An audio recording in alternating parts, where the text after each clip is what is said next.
Hi everyone, welcome to the Anti-Anxiety Action Group Live for the second Monday in a row.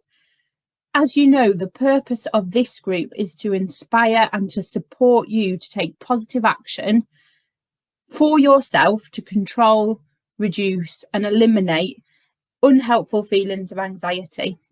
And to help you do that, I've been bringing experts from different areas to have a chat with you, tell you what they do, share their insights and ideas. If you do have any questions that you want to ask, do put them in the chat box underneath this video. Now, because of the streaming system that I'm using, I won't be able to see your name until we come off and we're in the comments. But ask your comments anyway. We can see what you've written. We just can't see who you are. So yes, just put any questions for our guests in the comments box, and we will ask them as we go. And without any further ado, I'm going to introduce Lisa from Believeability. Hi, Lisa. How are you doing? I'm okay. Thank you for having me. Good. Yes, it's an absolute pleasure to have you. I'm not going to tell everyone what you do. So can you share with us, what is it that you do? Yeah, sure.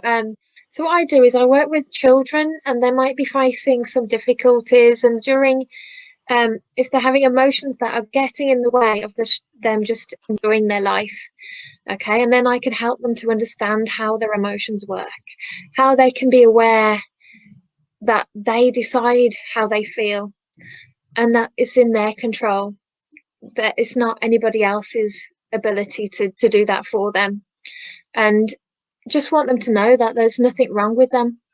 And I think that's really important. Then they can understand more about themselves and love themselves even more.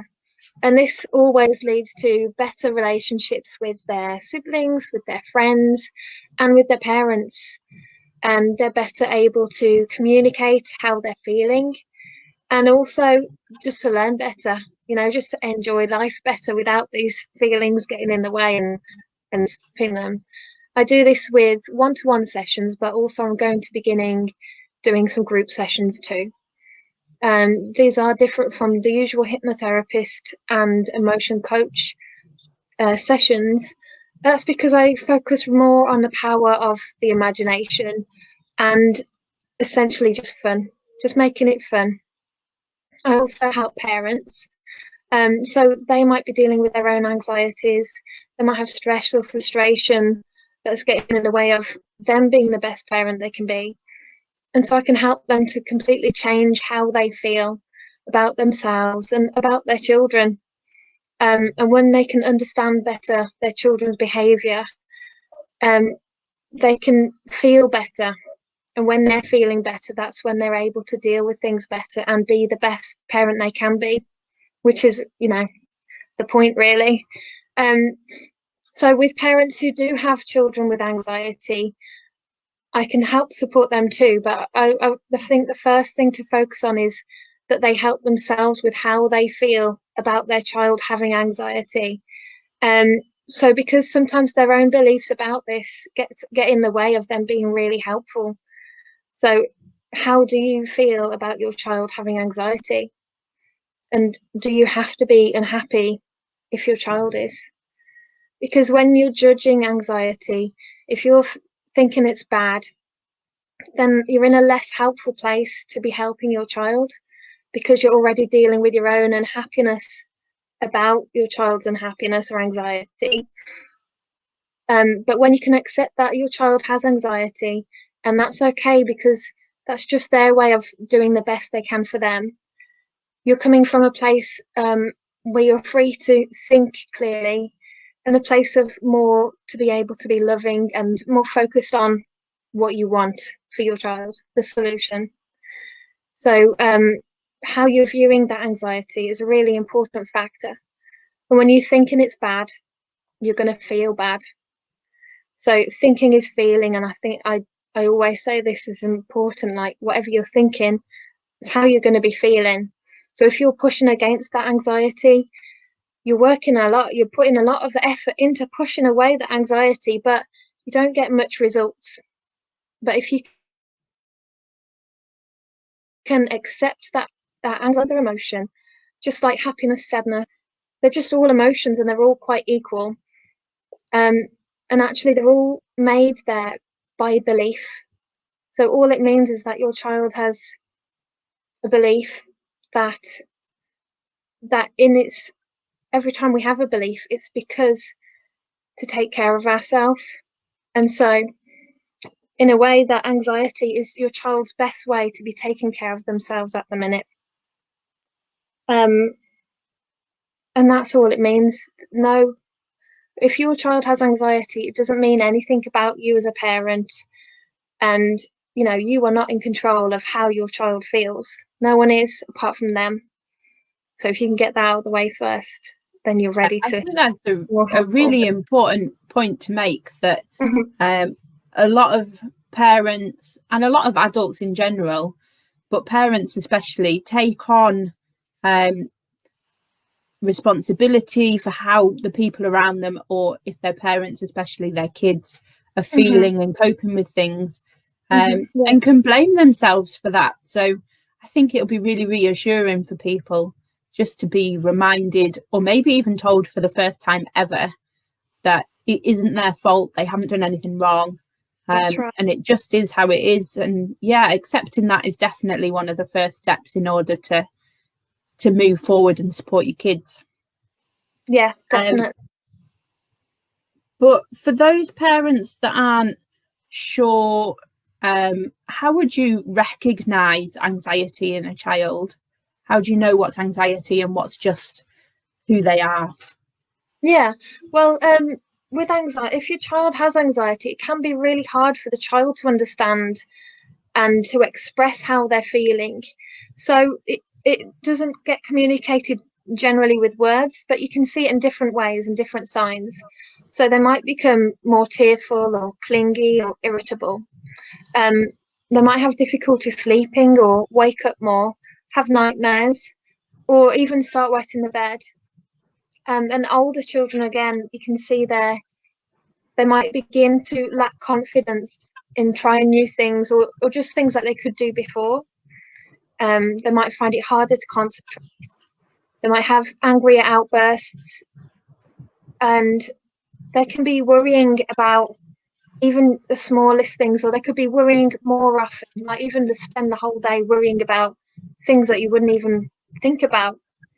You can see a change in their eating patterns, and they can withdraw from things that used to be fun, and they can just seem less bothered by it, less wanting to do that. And also it can get to the point where they just begin hurting themselves or others as well.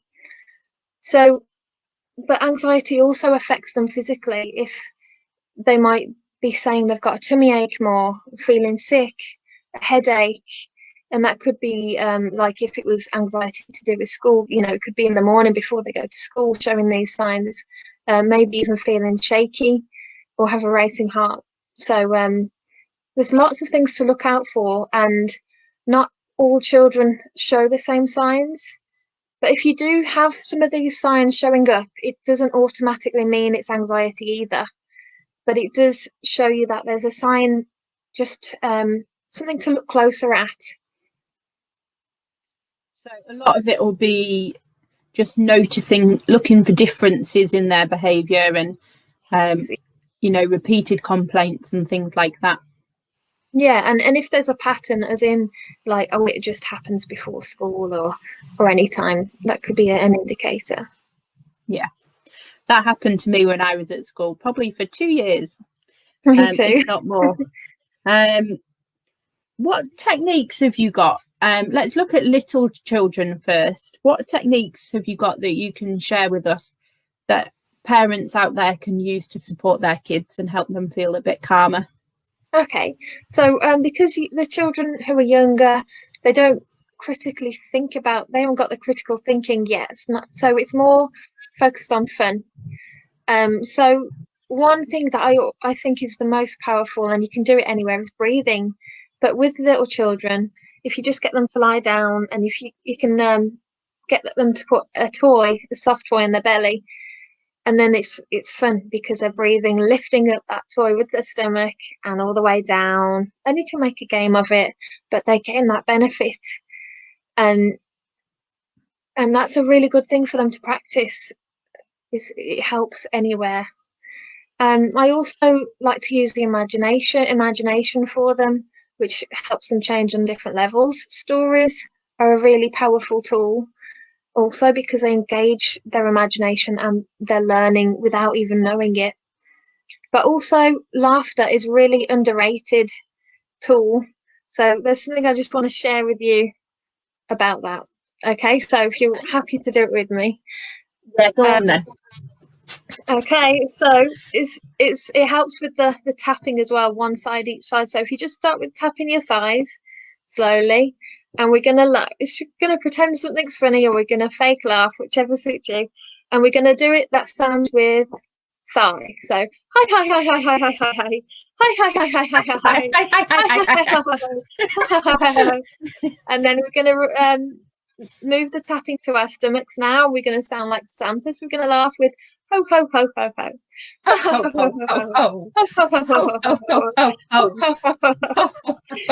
And we're going to it makes you actually laugh. That's right. We're going to move to our chest. And we're going to be like Tarzan. Ha ha ha ha ha ha. Ha ha ha ha ha ha. And now it's so silly, but it's fun. And now with our heads, and we're going to be like an evil genius. And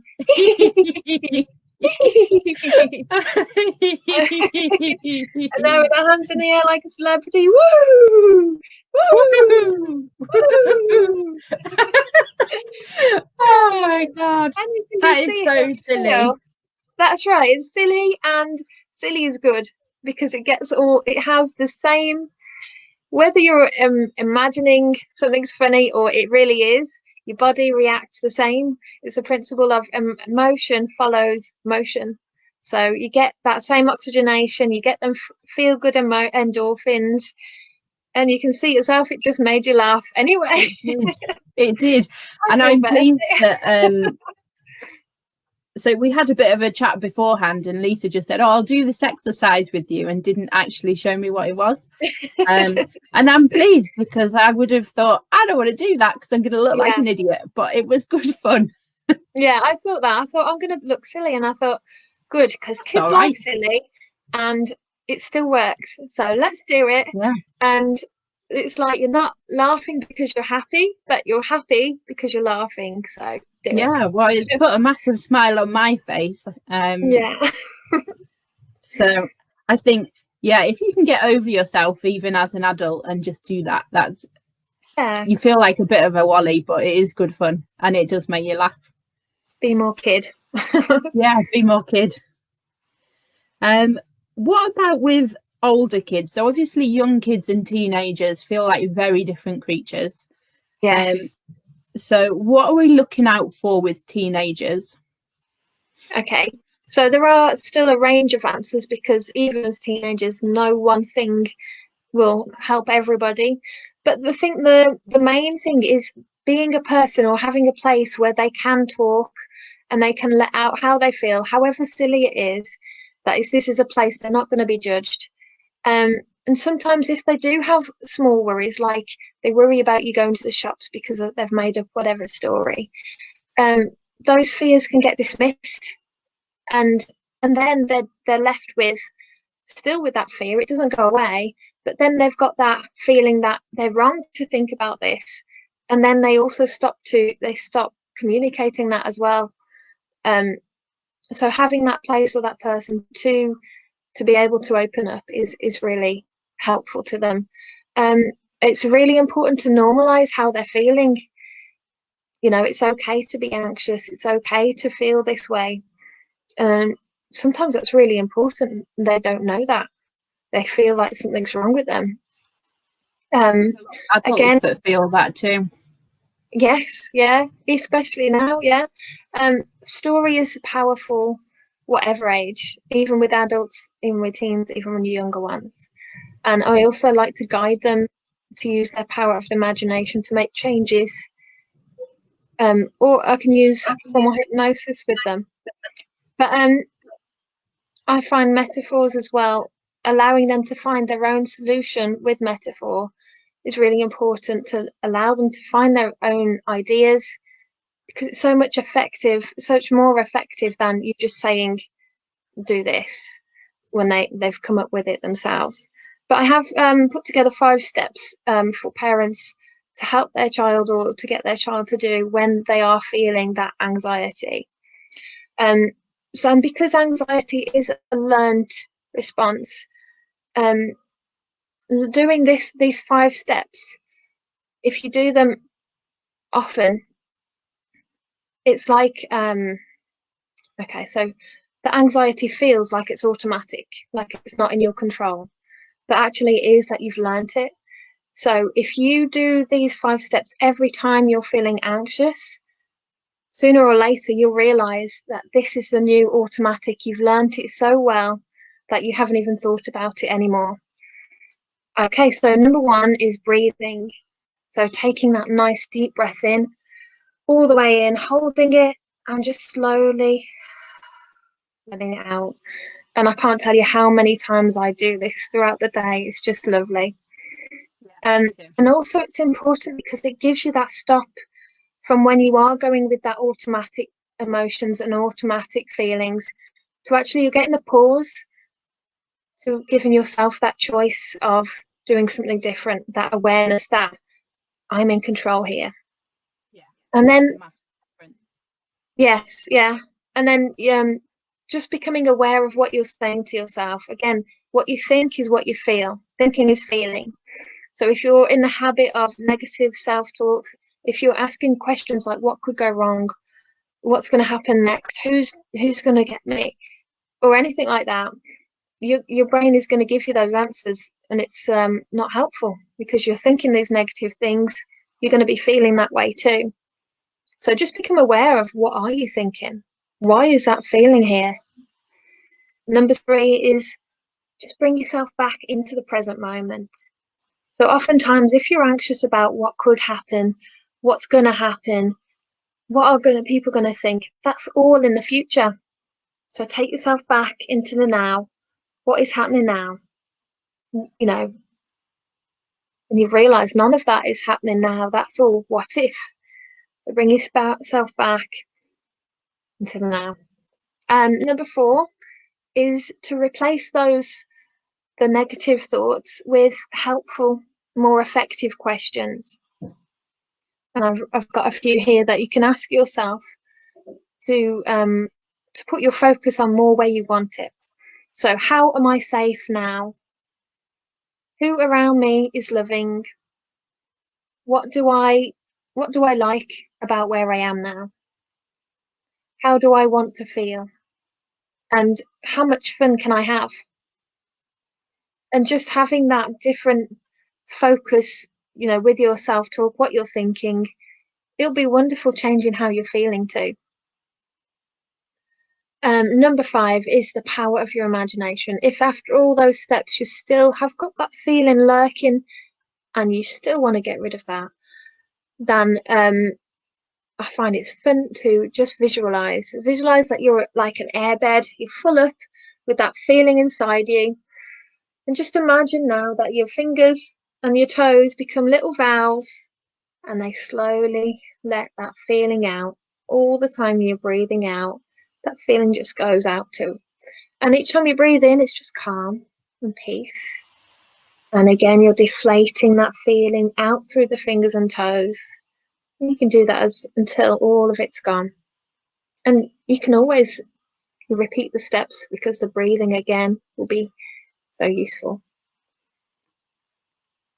They're fantastic. Really, really good steps. And so easy just to teach anyone, really. So yeah, little kids, teenagers, adults alike, they would be very similar 5 steps to what I would teach adults. So they're really fantastic. Thank you. Now let's have a little chat about social media. It's a bit of a funny one, because obviously we're talking to people on social media now, and put so much information out on social media. So we don't want to tell people, come off Facebook, stop using it, because we'd be shooting ourselves in the foot, of course. But how can, I think teenagers especially are impacted by social media, but young adults as well, and probably more and more so younger kids. So what is it about social media that impacts them, and how can we support them into not feeling that way? Yeah, that's a great question. Social media, people just show one side, not even the whole side of their life. They just show a little snippet of a second happens, and children don't always realize this, and they can compare themselves and their lives to really unrealistic standards that are shown. So they don't realize that it's not a true representation of actually how people are living, that maybe that one picture is perfect, but that was the 1 second in the day that it looked like that, and the rest of the, all of the other photos they took didn't quite give the same image. And they can easily begin to think that everyone else is having fun, everyone else is doing things, and their lives are so amazing, comparing their lives to unrealistic standards as well. Not even to mention body image. Yeah, that's a whole other rabbit warren there, isn't it? Yeah. So also, because they're just seeing the happy side, the fun side, they're beginning to see the value in happiness, and maybe judging that unhappiness that they might feel, because you don't really see many shares of people in their quiet moments or their sad moments. It's always just the happiness and everything's great. So they might begin to judge themselves for how they feel if they don't feel as happy as the images they see. So it's important for parents to let them know that every feeling is as valid as the other. And that people, they don't always just share every part of their lives. This is just that little snippet that you get to see. But also just turn the notification, have time when they don't have the notifications on, have time away from social media, the same as we would for ourselves. Yes, really important, isn't it? Yeah, because they can become fixated on it, can't they? If you go on it just for like a few 5 minutes, you can easily look up and a few hours have gone, and then that's their focus. Whereas, if they're focusing on that, what are they going to be feeling? They're going to be feeling not good enough, that there's something wrong with them because they're not fitting with all of the images. So again, it's important to let them know that there's nothing wrong with them. And more children are feeling anxious. It's more common than they think. They might think that they're the only one, stuck indoors feeling like this, when actually so many of the children are feeling exactly the same way. So just understanding that their anxiety is just their way of doing their best to take care of themselves at the moment, and that if they learn a different way to be, they will do it differently. This isn't just a fixed who they are. They're going to live with this for the rest of their life. If they can learn different ways to be, they will do different. This is just the best they can do at the moment. So if people want to get hold of you and get some support from you outside of here, what's the best way for them to do that? I've got a website which is believeability.uk.org. Believeability.org.uk. You'll put it in the comments. Yeah. Yeah, my fingers know more than my head does. It just automatically happens. And I have done a guided meditation for children. So I'll put the link into that with the comments, and you can just follow that and have your children listen to that, which is specifically for anxiety, and it's called A Hero's Journey, and it's fun. Wow, fab. Is that on YouTube or? No, it's Through if your you just follow website. the base, yeah. Cool. So you'll pop the link for that on, and people can get And that. Oh, that's fantastic. I also do weekly meditations just on Zoom, free for anybody to join, for children, and parents can join too. It takes about 10 minutes, 5 minutes to relax and 5 minutes to do any kind of meditation for the week. And that's on every Wednesday at 9:30. So if anybody feels like joining that, just leave that in the comments and I'll get in touch with the Zoom. That would be fantastic. Thank you very much. Thank you for me. No problem. Before I let you go, is there anything else that you think we need to know about supporting our kids? Just very quickly. I think really I've covered it. I would say to help yourself really know it's not your fault. It's not, don't feel bad because there's nothing, you can't make your child feel happy and you can't make them feel unhappy. You haven't done this. So if you can help yourself through what you're feeling, and then you're in a better place to be more useful to your children. That's been really fantastic. Thank you, Lisa. I'm going to say goodbye to you for now. I'm sure Lisa won't mind me saying, if you've got any questions for her, if you're watching this on replay, she'll keep an eye on the comments on this video, and she will get back to you and answer those questions as soon as she can. So thank you, Lisa. Bye for now. Thank you. Bye. Bye. And thank you for watching. I think you can agree that Lisa had so much useful information to share with us today. So if you do need any support with supporting your kids through anxiety, either watch this replay or get in touch with Lisa, or ask the comments in the comment section. Ask you any questions in the comment section below.